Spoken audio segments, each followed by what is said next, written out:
மாண்புமிகு தமிழக முதல்வர் அவர்களுக்கும்,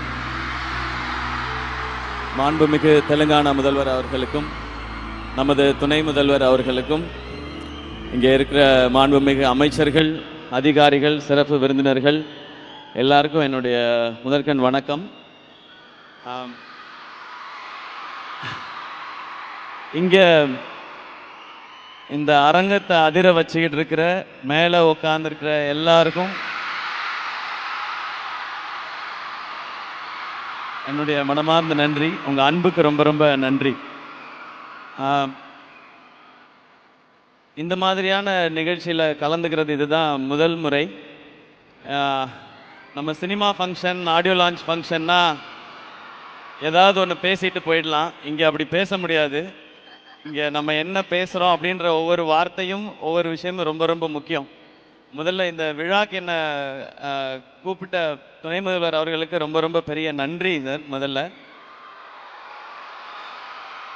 ஏன்னா நான் இந்த நிகழ்ச்சியையும் இந்த திட்டங்களையும் வாழ்த்துறதுக்காக தான் வந்தேன். ஆனால் இந்த மேடையில் இவங்கெல்லாம் பேசின கதைகள் ரொம்ப பெரிய இன்ஸ்பிரேஷனை உண்டு பண்ணியிருக்கு. இங்கேருந்து திரும்ப போகும் பொழுது இன்னும் லைஃப்பில் சிறப்பாக செய்யணும்னு தோணிக்கிட்டே இருக்குது. அப்படி தான் இருக்குது இவங்களுடைய ஒவ்வொருத்தருடைய கதைகளும், இவங்க சொல்கிற ஒவ்வொரு விஷயங்களும்.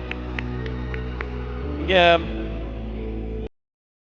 அரசு இவ்வளவு திட்டங்கள் செய்கிறது எவ்வளவு நல்ல விஷயமோ அதே அளவுக்கு ரொம்ப சிறப்பான விஷயமா இவங்க எப்படியாவது படித்து நம்ம மேலே வந்துடணும்னு நினைக்கிறத நான் பார்க்குறேன். ஏன்னா கேடில் விழி செல்வம் கல்வி ஒருவருக்கு மாடல்ல மற்றை அவைன்னு திருவள்ளுவர் சொல்லியிருக்கிறாரு. உலகத்தில் எதெல்லாம் பெரிய செல்வம்னு நினைக்கிறோமோ அதெல்லாம் விட மிகப்பெரிய செல்வம் கல்வி அப்படின்றது. இங்கே நிறைய பேர் அவங்களுடைய லைஃப் எக்ஸ்பீரியன்ஸ் சொன்னாங்க. சாப்பாட்டுக்கு கஷ்டமாக இருந்தது, போயிட்டு வர பஸ் வசதி இல்லை, நடந்து போய் படித்தோம் அப்படின்னு சொல்லி. நான் 3 வேளையும் சாப்பிட்டு தான் ஸ்கூலுக்கு போனேன். ஏன்னா எங்கள் அப்பா ஒரு வேளை சாப்பிட்டுட்டு ஸ்கூலுக்கு போய் படித்ததுனால நான் ஆட்டோலேயும், ரிக்ஷாலேயும், ட்ரெயின்லேயும், பஸ்லேயும் நான் ஸ்கூலுக்கு போனேன். எங்கள் அப்பா நடந்து ஸ்கூலுக்கு போனதுனால. ஸோ ஒரு தலைமுறையில் ஒருத்தர் படித்தா அதுக்கு அடுத்து வர தலைமுறைகள் எல்லாம் நல்லா இருக்குன்றதை நான் என் குடும்பத்தில் இருந்து பார்த்துருக்கேன். எங்கள்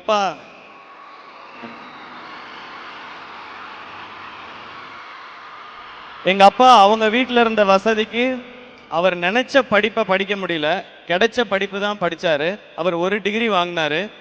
ஆனால் அவருடைய பையன் என்ன 2 டிகிரி படிக்க வச்சார், பிஇ எம்பிஏன்னு. எங்கள் அக்கா 3 டிகிரி முடிச்சிட்டாங்க. பிஇ எம்பிபிஎஸ் எம்டி எஃப்ஆர்சிபி முடிச்சிருக்கிறாங்க. நான் பிஇ எம்பிஏ படித்ததுக்கும் இப்போ செய்கிற துறைக்கும் சம்மந்தமே இல்லை. நீ படித்தது வேற, ஆனால் நீ நடிச்சுக்கிட்டு இருக்கிய அப்படின்னு நீங்கள் கேட்கலாம். ஆனால் நான் நடிச்சுக்கிட்டு இருக்கும்போது இப்போவும் எனக்கு இருக்கிற பெரிய நம்பிக்கை, இந்த இண்டஸ்ட்ரி ரொம்ப ரொம்ப சவாலானது, சினிமா இண்டஸ்ட்ரி. அதுவும் எந்த ஒரு பின்னணியும் இல்லாமல் எந்த ஒரு துறைக்குள்ளே நுழையிறதே ரொம்ப அசாத்தியமான விஷயம். அப்படி அந்த துறைக்குள்ளே நுழைஞ்சு அங்கே சவால் வரும்பொழுதெல்லாம் எனக்கு இருக்கிற ஒரே தைரியம், என்கிட்ட 2 டிகிரி இருக்கு, இங்கேருந்து அமிச்சிட்டிங்கன்னா நான் ஏதாவது ஒரு வேலை செஞ்சாவது என்னால் பொழைச்சிக்க முடியும் அப்படின்றது தான். அப்படி நிறைய பேருக்கு இங்கே கனவுகள் இருக்கு. நான் படிப்பு டீசெண்டாக படித்தேன் நான். ஆனால் சினிமா மேலே ஒரு ஆர்வம், அதனால இந்த பக்கம் வந்துட்டேன். ஆனால் இங்கே இருக்க ஒவ்வொருத்தருக்கும் ஒரு கனவு இருக்கிறத பார்க்குறேன். அந்த கனவை நோக்கி நீங்கள் ஓடுறத கவனிக்கிறேன். உங்களுடைய ஒவ்வொரு கதைகளும் நிறைய பேருக்கு தன்னம்பிக்கையை கொடுக்குது. இன்னைக்கு எனக்கு இன்னும் பெரிய நம்பிக்கையை கொடுத்துருக்குது.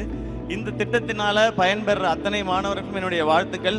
இத்தனை பேர் வாழ்க்கையை மாற்றி கொண்டிருக்கிற அரசுக்கும், முதல்வர் அவர்களுக்கும், அதிகாரிகள் அனைவருக்கும் என்னுடைய நன்றி அண்ட் வணக்கங்கள். எனக்கு வேற என்ன சொல்லணும்னு தெரியல.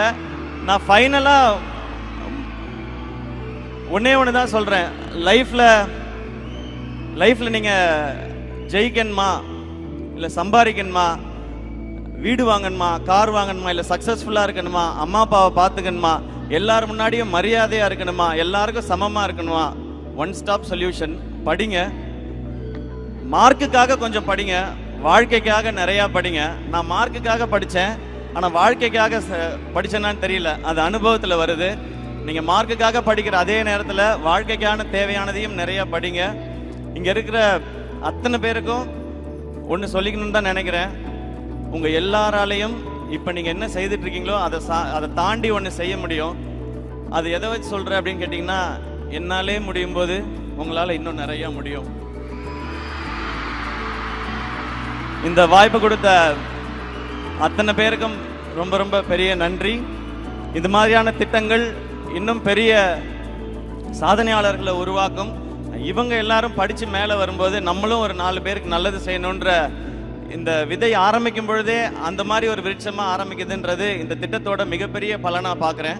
இது இவங்க பயனடைகிறது மட்டும் இல்லை, இதை தொடர்ந்து அடுத்து வர நிறைய தலைமுறைகள் இதனால் பயன்பெறும்ன்றது தான் என்னுடைய நம்பிக்கை.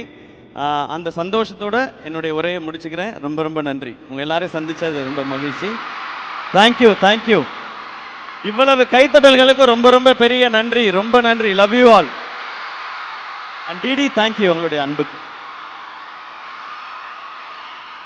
பட் எஸ்கே சார், நீங்க பேசினதெல்லாம் நான் ஒத்துப்பேன். ஒன்று மட்டும் ஒத்துக்க மாட்டேன். சுமாரா படிப்பேன்னு சொன்னாரு. போய் ஜோடி ஆடும்போது MBA ஃபைனல்ல இருந்தாரு. படிச்சுக்கிட்டே ஆடுவாரு, ஆடிக்கிட்டே படிப்பாரு, படிச்சுக்கிட்டே ஆடுவாரு, ஆடிக்கிட்டே படிப்பாரு. அதனால டீசன்ட்லாம் கிடையாது, பயங்கரமா படிப்பாரு. இல்ல இல்ல டிடி, நான் 83% வாங்கினேன் 12th. 83? 83? ஆமாமா ஆமா.